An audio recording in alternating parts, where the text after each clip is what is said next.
We are headed out of camp. It's about 9 o'clock in the morning, and we are headed to Dog Slaughter Falls camp, about 5 miles away according to the map, which probably means it's at least a mile longer, probably, based on what we've done already. Everything's been a little bit farther than they said, but it's going to be good. We've got a place to stop for lunch halfway through at a shelter, so we can grab some lunch and take a long break, and hopefully that will help us stay energized and feel rested and stuff and get back up there for the second half. This first part is supposed to be kind of difficult.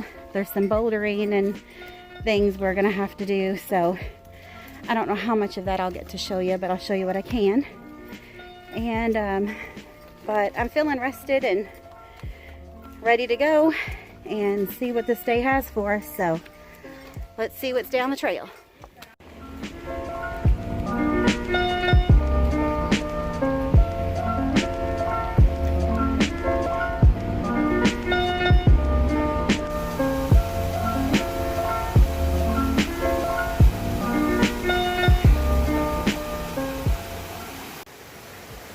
Hey guys, we are about a mile down. We're by Devil's Creek. We've got about 2 more miles to go, and we'll be at the shelter that we're going to stop for lunch at.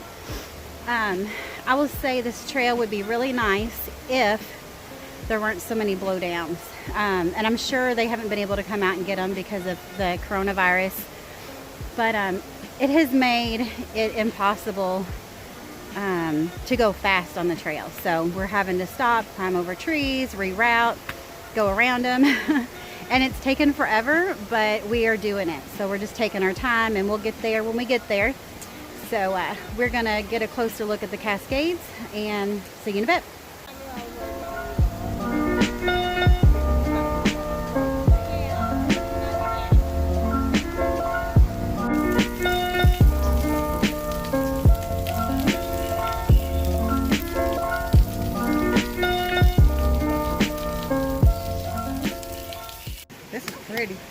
There's a spot on the lake where that boat is. I think we can get down to that. Looks like it's pretty down there.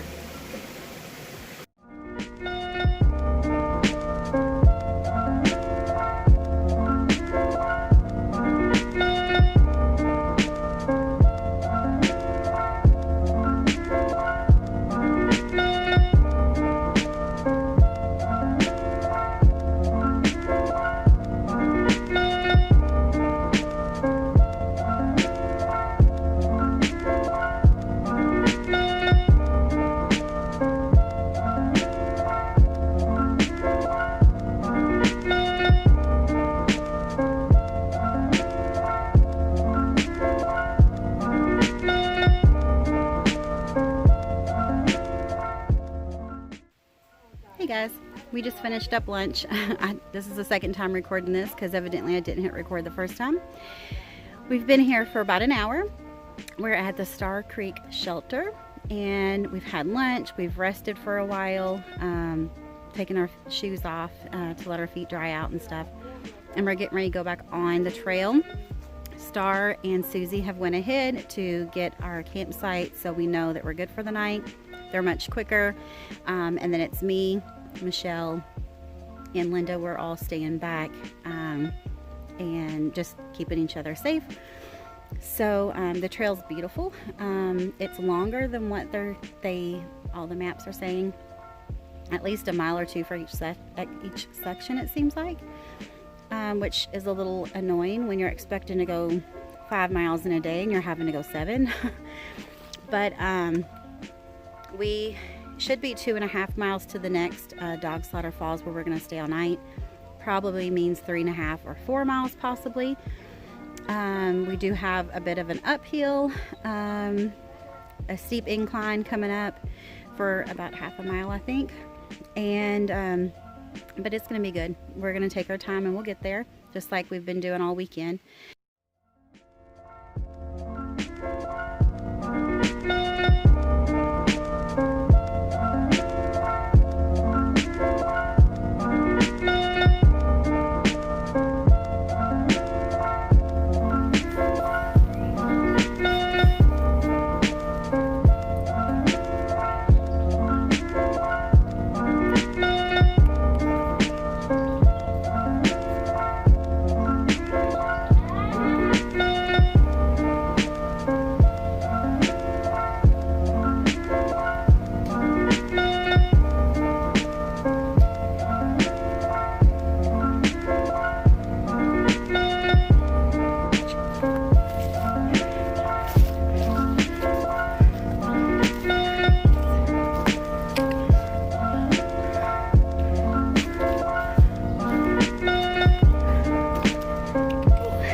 So I think it's about 6 o'clock in the morning now. It's so pretty. It was such a good night. We got to camp last night. Star and Susie had picked out a perfect spot. It's been a pretty hard trip so far, so it was really nice to have an enjoyable night at camp where we could have a campfire after a long, hard day. This trip total is supposed to be about 21 miles, and as of last night we've already done about 22.5 miles, and we still have what's supposed to be a 3-mile day. Based on what this week has been like, though, it's probably going to be more like 5. We are at Dog Slaughter Falls camp. We're not at the falls. That's another 1.5 miles going out, so we won't end up seeing that this trip. But we're at Dog Slaughter Falls campground. We're going to go to Cumberland Falls, and I've never seen it. I'm super excited to get there and to see the falls. I know it's going to be beautiful. I've seen pictures and videos of it. I know that they don't do them justice, just like this video is not doing this trip justice. But this trip has been very difficult. It's been very grueling and dirty, and you know, all the awful things that you can imagine. Gear failures and falling, and you know, blisters, and you name it. And however, it's also been beautiful and pretty spectacular at the same time. Very rewarding to know. Like our first day, we did almost 10 miles, and pretty sure that's my longest day. And it was hard, but we did it, and we'll keep coming out and doing this over and over again because of days like this. This makes it worth it. So when this is all said and done, we will probably have hiked around 27 miles maybe, over 4 days, which I'm super proud of. I've never done that many miles. During this trip, I have hiked more miles leading up to this point than I have done all of last year. So I'm super excited having accomplished that already. And so right now I'm just chilling at the river, enjoying some peace and quiet, and my stove don't work. Excuse me, my allergies. My stove doesn't work, so I'm having to use Star. So when she gets up, I'll have some breakfast and coffee. And then we'll pack up and we'll head out. So just thanks for watching. I appreciate it. And we'll see you down the trail in a little bit. I know it's going to be beautiful.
There's a view of our camp last night. We just got started. It's a little after 9. And as you can see, we've already had a pretty view already. We just left. So we've got somewhere between 3 to 5 miles, who knows, with this trail to do today. It's going to be tough, but we're going to get through it. In the meantime, we get to enjoy this view.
You got it, Michelle.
Hey guys, I think we finally, as you can tell, we have made it out into civilization. It is so weird seeing so many people here, but we made it to Cumberland Falls. It was a hard day, it's hot. We're gonna drop our packs off at the visitor center and come down and look at the falls, and I'll show you. So I'll catch you in a little bit.